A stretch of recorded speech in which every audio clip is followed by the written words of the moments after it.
Hi guys, welcome to the second quiz video on exponent rules. It includes exponent rules, but it first starts with perfect squares and cubes.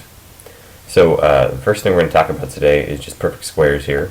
So we have a couple questions 1 through 6 where we have to figure out the perfect squares and cubes. A lot of these are from memory. So the square root of 100 we know is 10. Number 2, the cube root of 64. It's one of those flashcards you had to memorize. That's 4. Once again, because 4 times 4 times 4 gives us 64. I'm just going to write that out so you remember. That 4 to the third power really does mean 4 times 4 times 4. So that's why that works out. And number 3, we have a decimal to deal with.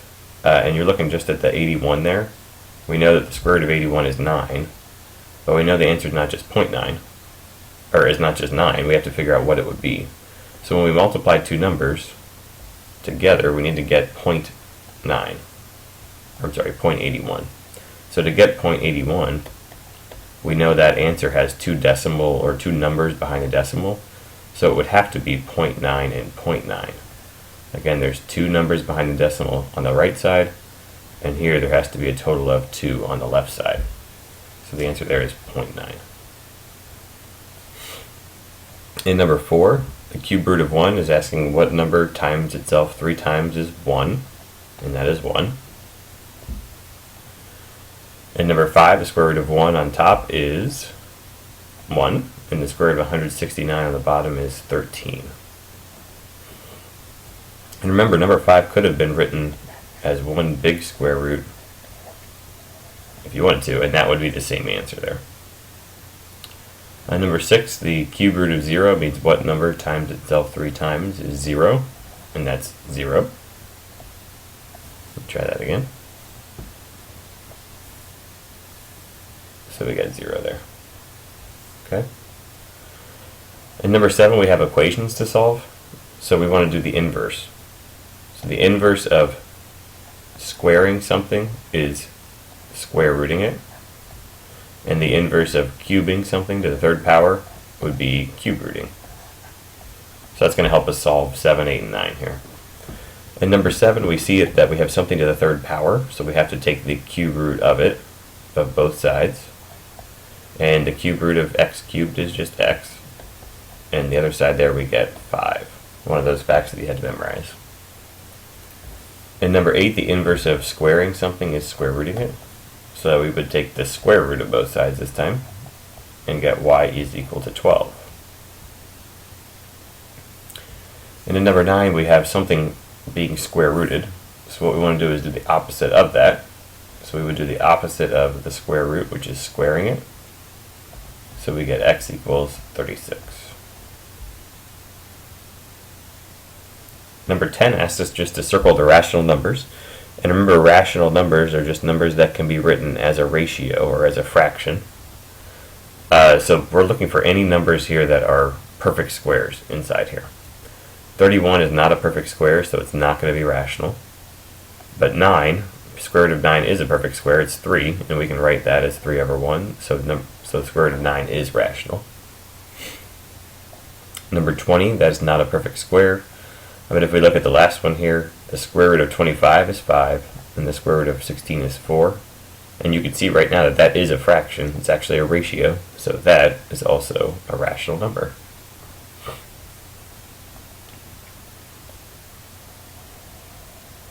And number 11, we want to give a value that would make it irrational. And this is kind of the reverse of the last question we just did. What you need to do here is give any number for x that is not a perfect square. So, 3 would work. Other numbers are 5 or, 101, something like that. Anything that's not a perfect square. Any of those are options. Just as a sidebar there, if we asked, give me a number that would make it irrational if it's the cube root of x, then you would have to give any number that's not a perfect cube. Okay, so any number that is not like 2 cubed is 8, 3 cubed is 27. Any of those that don't work, like you can say 26.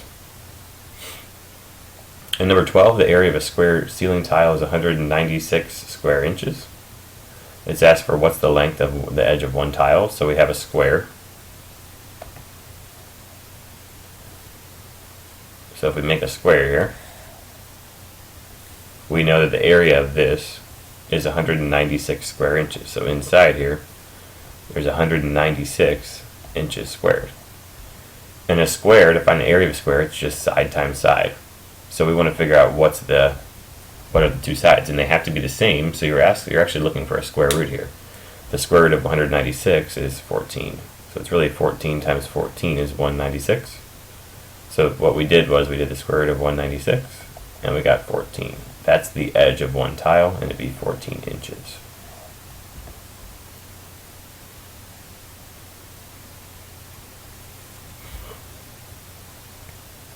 Okay, next page there.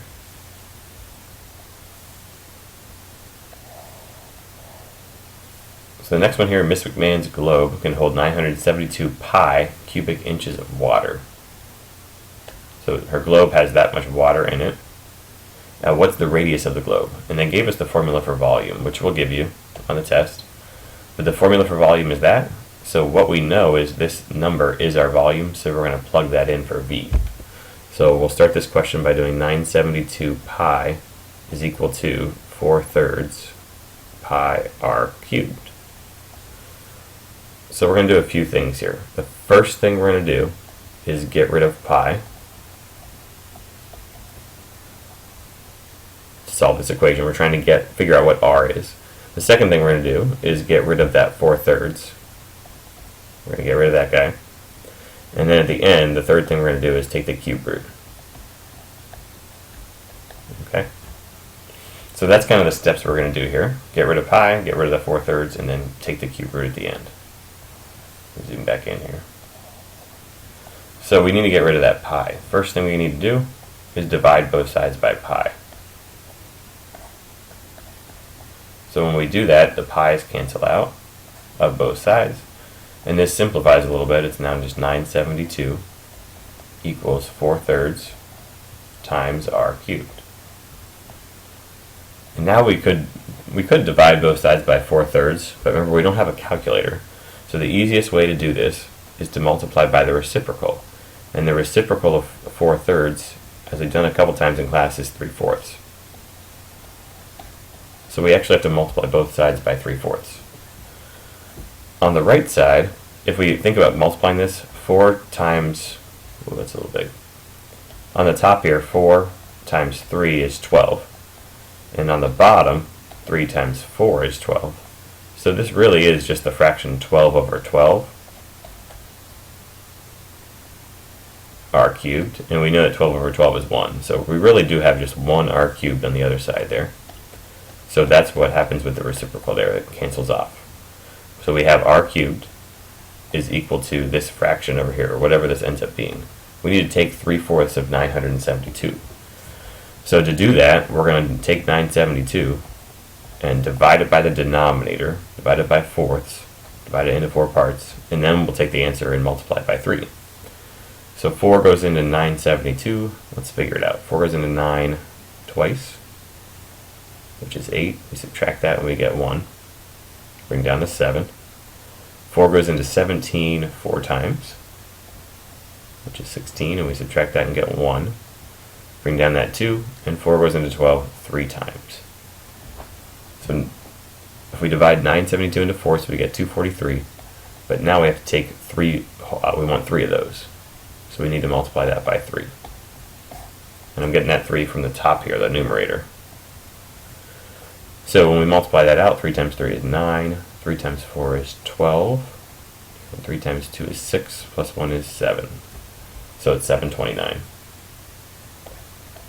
And that should sound familiar because that is one of our perfect cubes that we know. So we can now take the cube root of both sides, and the cube root of 729 is one that you should have memorized, which is 9. So we know that r is equal to 9. So we actually get r equals 9 here. And we've got to go back and just check to make sure we've answered the question. It does ask for what is the radius. So that is our radius, and it's going to be inches, 9 inches. Okay, down onto exponent rules. Remember, this is from our last quiz. We're doing a couple more review questions about it. You definitely need to go over these, study them, get some practice questions, and I would recommend going back to the first quiz and retrying those questions as well. Alright, so number 14 here. We don't like negative exponents, so we can move that to the bottom if you like. That's probably the easiest way to think about it. So move that negative exponent to the bottom of a fraction. So it still is negative 3, the base doesn't change, but the exponent becomes positive 1. And on top, we can keep that 3 to the 0, but we know that anything to the 0 power, this guy is just equal to 1, so it's really just 1.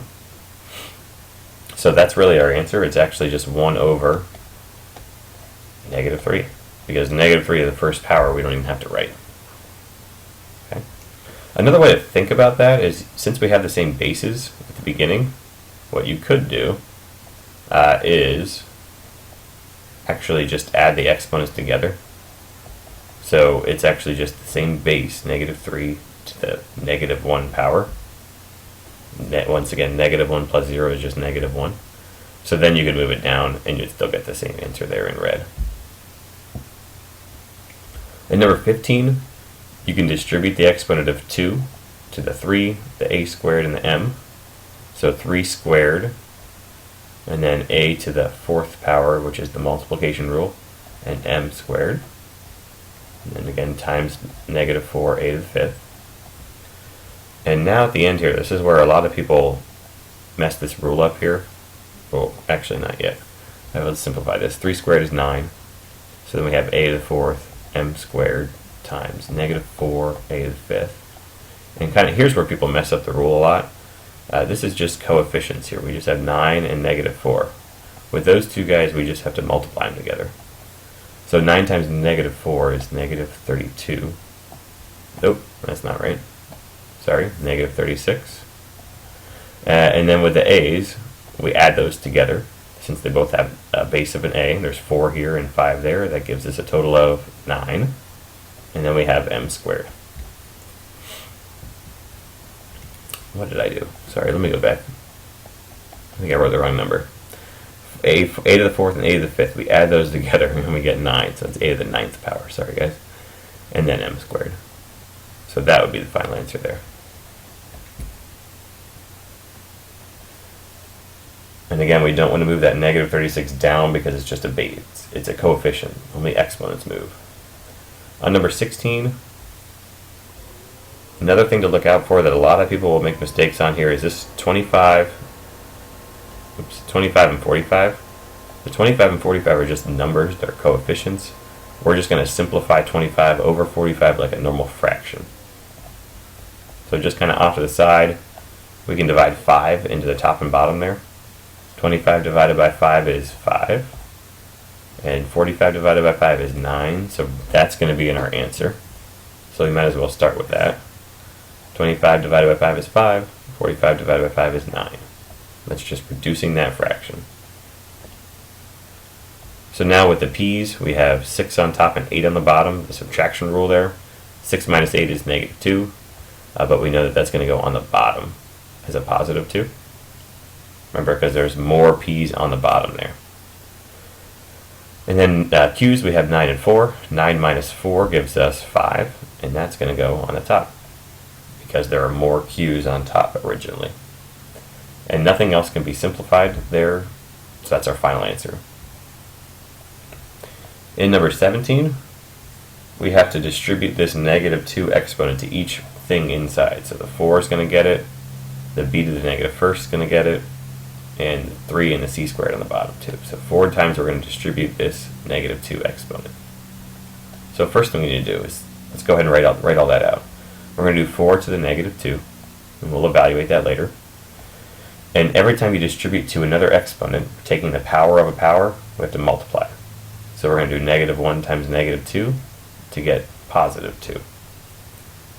On the bottom, it's 3 to the negative 2, and then c squared to the negative 2, we multiply those to get negative 4. And now we have to move all of our negative exponents. So the things that are going to move are the 4 with the negative 2 exponent, 3 with a negative 2 exponent, and a c with a negative 4 exponent. The b squared is going to stay exactly where it is. So the c to the negative 4 is going to move up. It's going to become c to the positive 4. The 3 to the negative 2 is going to move up. It's going to be 3 to the positive 2. And the 4 to the negative 2 is going to move down, and it's going to be 4 to the positive 2. So now we have a little bit easier time of simplifying this. We have all positive exponents. 3 squared is 9. Uh-oh. Hang on. Sorry.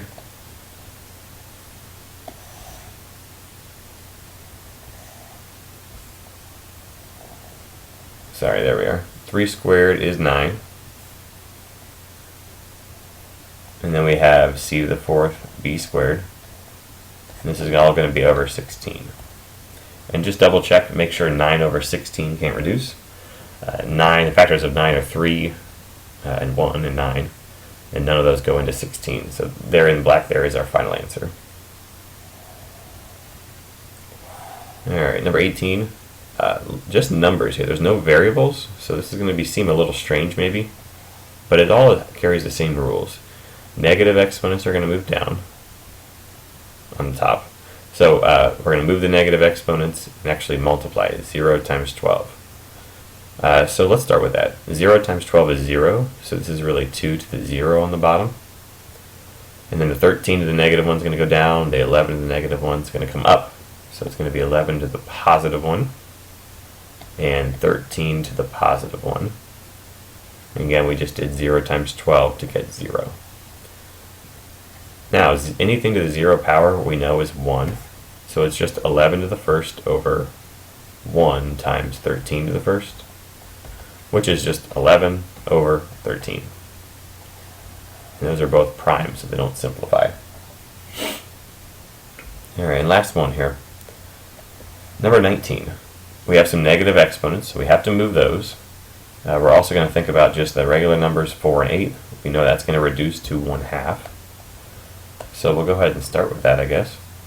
When we make our fraction bar, we'll put 4 and 8 reduced to 1/2. And then we're going to move everything where it goes. The things that are going to move are a to the negative 6 and y to the negative 3rd. They're going to kind of flip-flop places there. Y to the negative 3rd is going to come up and be positive 3rd. And then a to the negative 6 is going to move down and become positive 6. And then we already have the other things that are staying in the same place. So y to the 4th stays on top, and the a to the 8th stays on the bottom. So now when we simplify this, we're combining our y's on top. Even though it is a fraction right now, we're just looking at combining these y's singularly on the top. So we have 3 and 4 of them. We're going to add those together. So we get 1y to the 7th. And then on the bottom, we're combining those a's on the bottom. We're adding those together. 6 and 8 is 14. So we get 2a to the 14th. So that's our final answer. You could also just write y to the 7th over 2a to the 14th. And that's it. That's the final answer there. Thanks for watching. Make sure you go back and study both of your quizzes for this test and get some practice questions. See you guys.